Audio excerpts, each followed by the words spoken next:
Boa noite a todos. Estamos aqui para mais uma quinta-feira do Perguntas e Respostas, nos grupos Família Espiritual.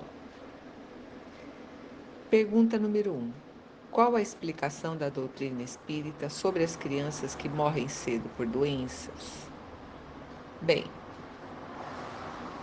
tem crianças que sequer chegam a nascer, né? Após os 6 meses. A mãe tem a gestação interrompida e muitas vezes, né, é pela decisão da criança. Como nós sabemos, a criança, até os 3 anos de idade, o espírito dela é o espírito de um adulto, do adulto que viveu na encarnação anterior. O fato é que nós não nos recordamos disso. Por isso, Deus coloca sobre nós o véu do esquecimento após essa idade, mais precisamente após os 5, 6 anos. Então, se a criança morre cedo, né, muitas pessoas dizem: nossa, morreu, é tão inocente, qual seria o motivo para Deus tirar a sua vida? Não tem nada a ver. É a pessoa que está ali no compromisso de resgate, porque ela não está ali só naquela vida, ela já teve muitas vidas, muitas e muitas vidas. Pergunta número 2. Quando eu morrer, no mundo espiritual vou poder encontrar meus entes queridos? Com certeza. Todos nós, depois de desencarnarmos, vamos nos encontrar com os nossos entes queridos, sejam amigos, sejam familiares, que estiveram aqui conosco, familiares sanguíneos ou familiares espirituais, enfim. Mas tudo isso depende se estaremos preparados para esse encontro. Então não é imediatamente. Nós temos que aguardar o nosso tempo, aguardar o tempo de nossos familiares, ver em que sintonia estamos no momento do desencarne, porque nós somos atraídos ao local aonde nós estamos sintonizados.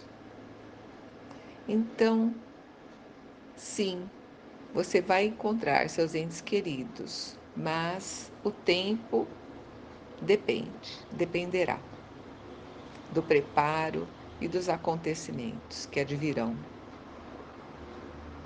Pergunta número 3. Se acontecer de alguém dar uma passividade numa reunião perto de outras pessoas, como devemos proceder?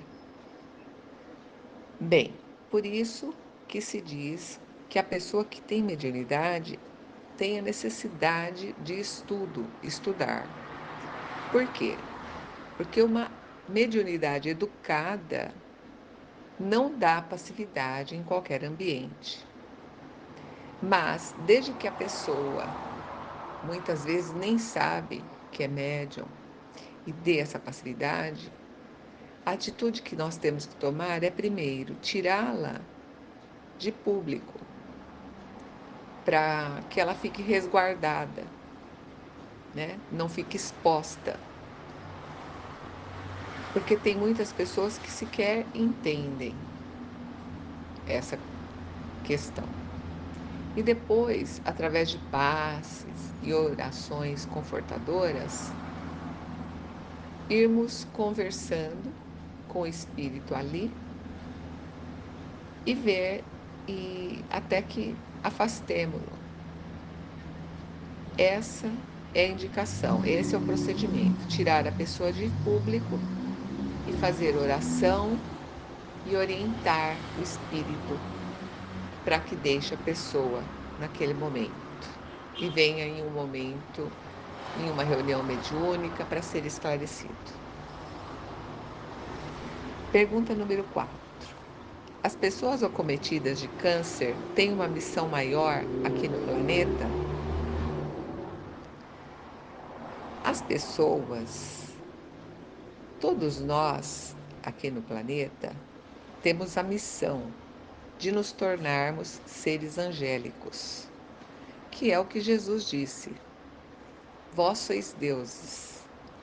E todos nós estamos fadados à angelitude, seja após esta encarnação, o que é bem difícil, né? Daqui 5, 10, 1000 vidas que vivermos, depende de nosso aprendizado.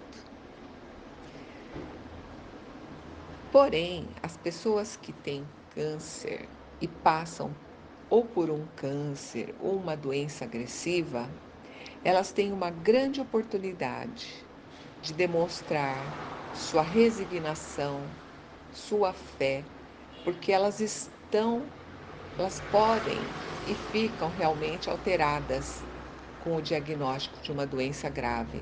Porém, ela tem que entender que todos também na família estão alterados, né? Então ela precisa se reequilibrar. O câncer, como foi perguntado, é uma oportunidade que a pessoa tem, uma oportunidade bendita que a pessoa tem de resgate de suas dívidas. Se ela passar pela doença, com a cabeça erguida, com fé, sem esconjurar ninguém, sem colocar a culpa em Deus ou em outra pessoa, não é verdade? Muitas vezes a pessoa escolhe o câncer enquanto está na pátria espiritual antes de encarnar. O fato é que a pessoa tem o esquecimento, mas ela pede para vir com essa doença como uma prova para ajudá-la a quitar seus débitos. E se ela vai quitá-los todos ou não, tudo isso vai depender de como ela vai agir quando ela receber o diagnóstico.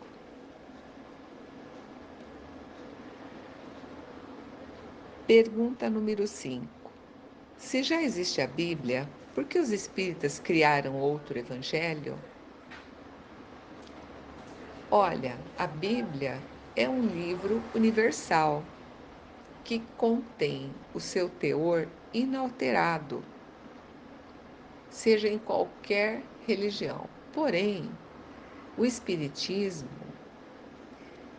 ele segue, sim, a Bíblia e o Evangelho de Jesus, e o Espiritismo não criou o outro Evangelho.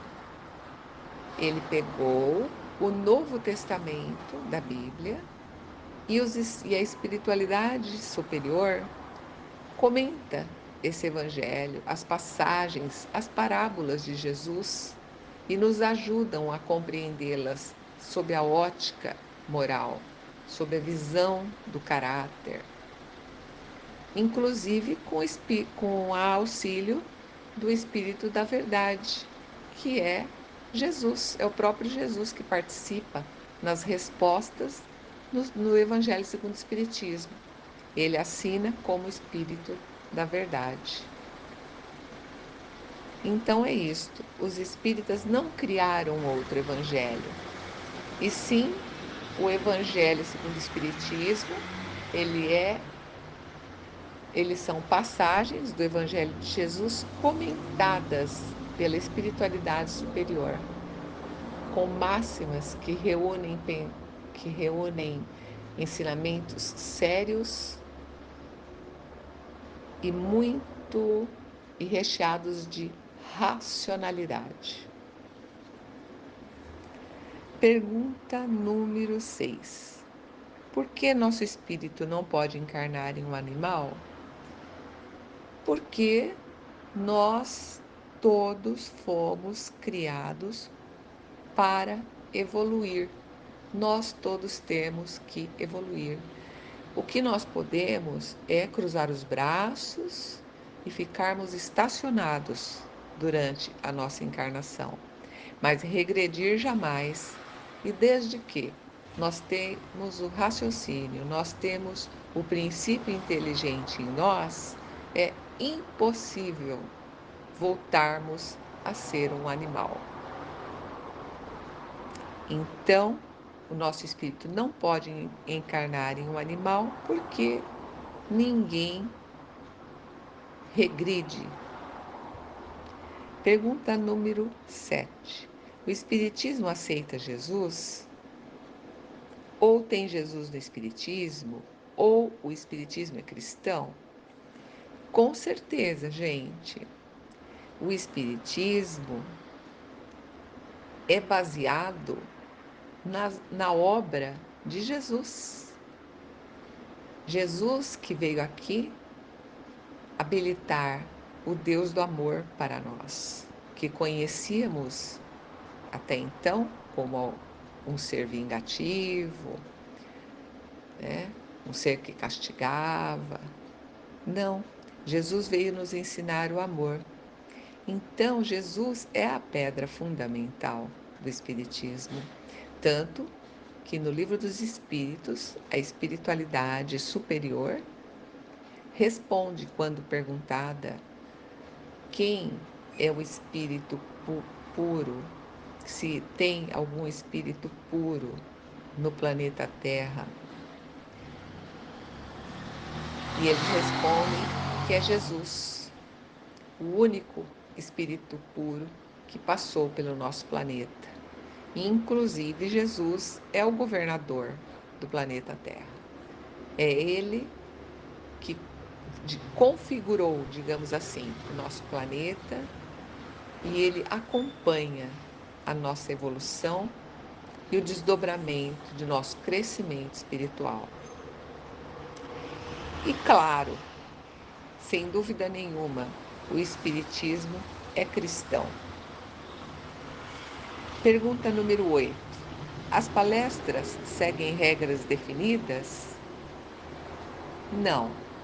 As palestras, elas são feitas a partir de temas, em geral, temas atuais, como Dia das Mães, Dia dos Pais, Natal, sempre abordando algum tópico do Evangelho.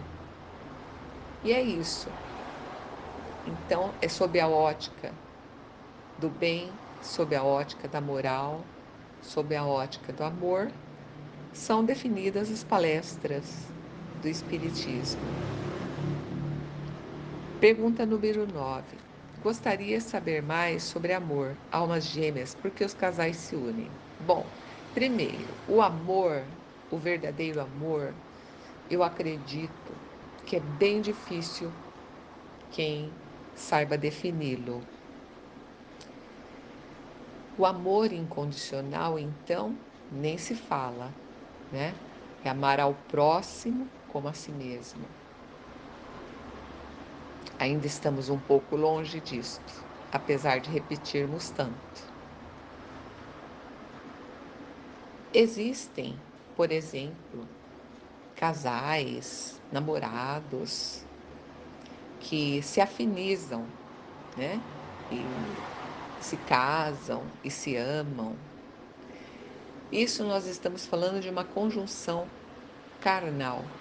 Agora, conjunção espiritual, né? Não existe alma gêmea. Existem almas afins, que são almas que têm afinidades em comum. A alma gêmea seria uma alma idêntica, porém não existe ninguém igual a alguém. Nada. Agora, na espiritualidade, enquanto estamos lá desencarnados, nós temos encontro com nossos parceiros ou nossas parceiras, que e onde nós fazemos promessas de amor, fazemos juras de amor, e quando encarnamos, podemos realmente encontrar essa pessoa ou acontecer algum desvio encarnatório. Tipo, eu fiquei de casar com uma pessoa, só que essa pessoa casou antes com outra, e enfim, não deu certo. Porém, o amor espiritual pleno vai existir sempre. Então, almas gêmeas não existem. O que existem são almas afins. Pergunta número 10. A síndrome do pânico tem alguma causa espiritual ou somente orgânica e psíquica? Uma pessoa em tratamento com síndrome do pânico pode ser passista? Bem, a síndrome do pânico, ela precisa ser tratada psicologicamente, né? Em primeiro lugar, a pessoa vai ir a um psicólogo, buscar, né, um médico, fazer uma consulta.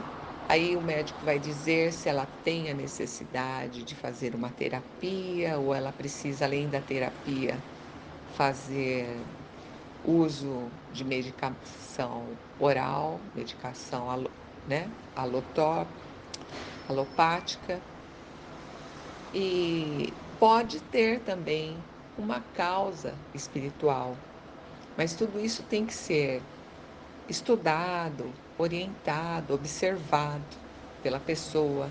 Ela precisa ir atrás, precisa compreender, estudar, orar, vigiar. Agora, uma pessoa em tratamento com síndrome do pânico, ela não deve ser passista. Por quê? Porque ela não tem o pleno equilíbrio dos seus pensamentos, ela não tem o equilíbrio emocional para repassar a energia do equilíbrio para a pessoa na qual ela vai dar passe. Não é verdade? Então, uma pessoa que tenha síndrome do pânico ou mesmo esteja mal no dia do passe, ela não deve dar passe, certo? Agora, ela pode desejar o bem de uma pessoa, pode enviar energias para uma pessoa sem problemas. Porém, ela em crise ou em tratamento com síndrome do pânico, ela não deve ser passista. E por hoje é isso, pessoal. Uma boa noite a todos e uma excelente sexta-feira para todos nós e um excelente final de semana. Muita paz.